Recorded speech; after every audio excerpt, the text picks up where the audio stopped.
Trinetra, you are here Yes. for the Spoken Fest. Uh, what are your expectations?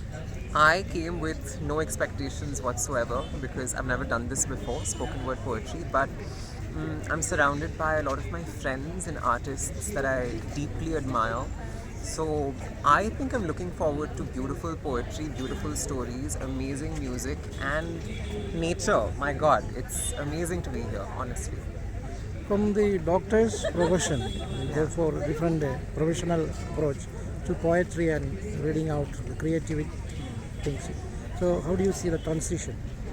For me, it happened a little bit by accident, the transition from medicine to everything else. And I think it was important for me at a time when, as a doctor and as a trans woman, I felt like there were more creative opportunities for me to explore, because I really believe in developing a personality which is complete in every way. So it was really important for me to try other things. And it happened by accident, which is how Made in Heaven happened. I was found on the internet, and the rest is history. This poetry, creativity is always personal. Yeah. Do you think that these festivals making it commercial will lose its significance? I don't think so. I think, in fact, it makes poetry and storytelling more accessible to people because so far, so much of storytelling and poetry has been restricted to very small circles. But now it's finally gaining mainstream recognition and mainstream sort of presence, right? And that, I think, allows a lot of poetry and storytelling enthusiasts to connect with artists and listen and share and just build a culture. And that's what Shillong, I think, is known for, like a culture of festivals and music and poetry. So, How do you see from acting? You yeah, had acted in the Amazon web series. yeah. From acting to poetry, how do you relate?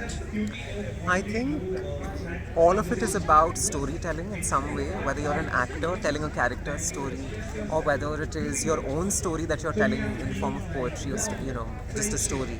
Uh, all of these arts are storytelling at the end of the day. So I think that for anyone who does one thing, they can also explore other things, and that's what I'm here to do today. To explore this medium as an artist, and that's just deeply fulfilling to me.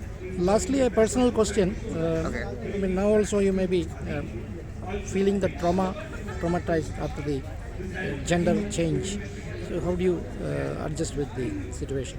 I think it's been 6 years, so a lot of that trauma is behind me, and I think so much of what we think to be transition and transgender identity, we think it's all about trauma and hardship and sadness, and all that is true for sure, but I'm also, so much of my world is about bringing the joy in my world to the internet, to my digital footprint, to my storytelling, because I want people to realize that being queer or trans is not just about being sad, it's also about being beautiful and happy and joyous, and that's a lot of that is who I am. So, yeah. Okay, all the best. Thank Thank you. you.